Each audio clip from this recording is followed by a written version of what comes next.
Che cos'è la screwball comedy? Ne hai mai sentito parlare?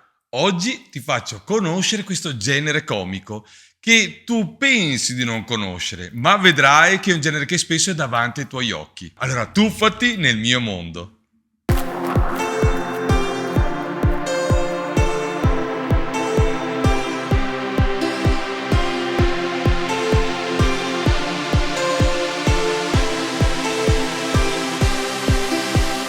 Ciao, io sono Dandy Danno e insieme a Diva G siamo due comici visuali. In questo canale parliamo della comicità, la storia, le tecniche e i suoi quesiti. Sono anche il direttore artistico del più grande festival internazionale della comicità muta, il FINC, che si tiene a Taormina nella prima settimana di dicembre. Qui, se sei curioso, lo trovi. La screwball comedy è una comicità particolare, di situazione. La conosciamo grazie al cinema, ma anche in teatro e addirittura nella visual comedy. Ma partiamo dall'inizio. Cosa vuol dire screwball comedy? Il termine inglese screwball comedy, letteralmente commedia svitata o commedia d'effetto, in italiano solitamente è detta commedia sofisticata. Si riferisce alla commedia cinematografica statunitense degli anni 30 e dei primi anni 40. Come dice Wikipedia, il nome deriva dall'espressione del baseball, palla girata a vite, palla a effetto, quindi irregolare e imprevedibile. Ma nell'inglese britannico di qualche decennio prima, screwy era anche un modo ironico per definire chi avesse l'abitudine di alzare il gomito.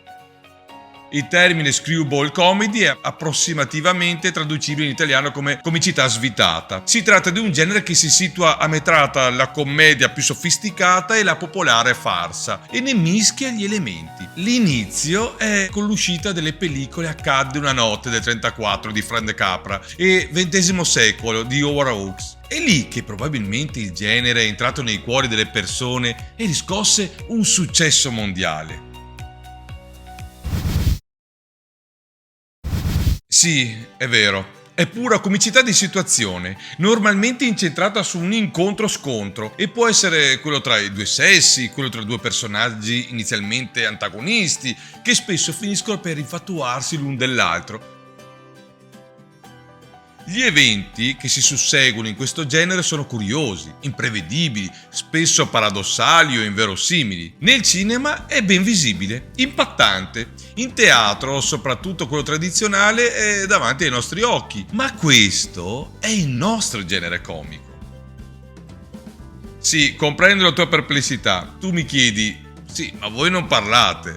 Certo, in effetti in Italia siamo tra i pochi, forse gli unici, che usano questo genere fuso con la visual comedy. Ecco che è nata, attraverso il nostro modo di fare teatro, un genere decentrato, fuso, condizionato dalle situazioni che si creano. Nella screwball comedy il ritmo narrativo è incalzante, a tratti frenetico, con ricorso all'allusione, incomprensioni e spesso infraintendimenti. I personaggi sono eccentrici, bizzarri, al limite della pazzia, talvolta sovversivi e ribelli, a volte di due ceti sociali completamente distanti, a volte con un modo di vivere la vita completamente differenti. Se vuoi che ti faccia un esempio su di noi, allora Dandy Danno è impacciato e sfigato, mentre Diva G è una vedette di spettacolo che è molto sicura del suo valore. Ecco la grande differenza. Una differenza psicologica caratteriale, ma anche sociale. Qui nascono grandi allusioni e grandi incomprensioni, ma non vuol dire che la diva di turno non faccia ridere. Anzi, i suoi fallimenti imprevisti spesso sono sintomo di grande ilarità.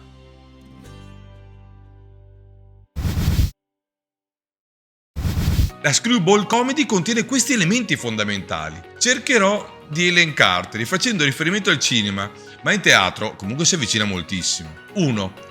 La lotta fra sessi. Poiché il sesso era tabù, questi istinti venivano dirottati sul battibecco continuo. 2. La presenza spesso di grandi star ridimensionate in ruoli a volte comici, farseschi. 3. La parlata rapida, il battibecco. 4. L'ambientazione generalmente borghese. 5. La situazione ridicola, la farsa. 6. Il cambio di visione. Con la depressione si affermò una commedia sentimentale con altre caratteristiche, dove le persone normali venivano esaltate a scapito di quelle appartenenti all'alta società. Convenzionalmente si tende a far coincidere l'inizio della screwball comedy con l'uscita delle pellicole Accade una notte di Frank Capra e XX secolo, come ti dicevo prima. Però forse è quest'ultima la prima vera screwball comedy. Sì, perché fu nel cinema che questo genere conquistò il pubblico. Il film è una bellissima commessa e viene trasformato in una star, per poi assumere nella vita di tutti i giorni gli stessi atteggiamenti teatrali. Diventa in pratica una rassegna di liti e capricci tra partner, secondo le regole della guerra tra i sessi. Le trame più tipiche vedevano la forza e l'equilibrio di un uomo che moderano i capricci di una donna, spesso ricca e viziata, oppure una ragazza povera ma bella che riesce a far innamorare di sé un uomo più ricco. Nel nostro modo di fare teatro, invece, lo sfigato innamorato riesce a far innamorare di sé la bella diva.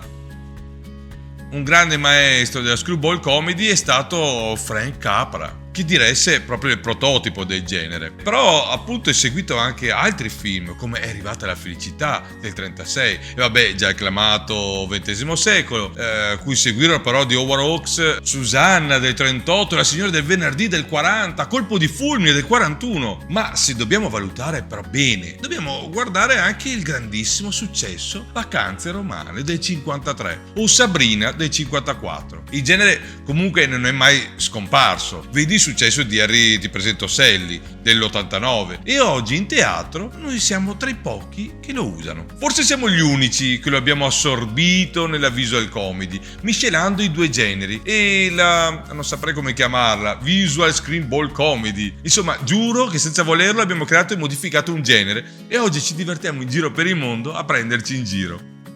Dunque, ricapitolando, la screwball comedy è la comicità basata sulla lotta e incomprensione fra sessi. È lo sconvolgimento sociale e farsesco tra i protagonisti, con un ritmo incalzante, progressivo, ma sempre, e dico sempre, con un finale a lieto fine. Hai visto che allora conoscevi il genere? Ciao, ti aspetto al prossimo video. Lasciami un like e iscriviti al canale.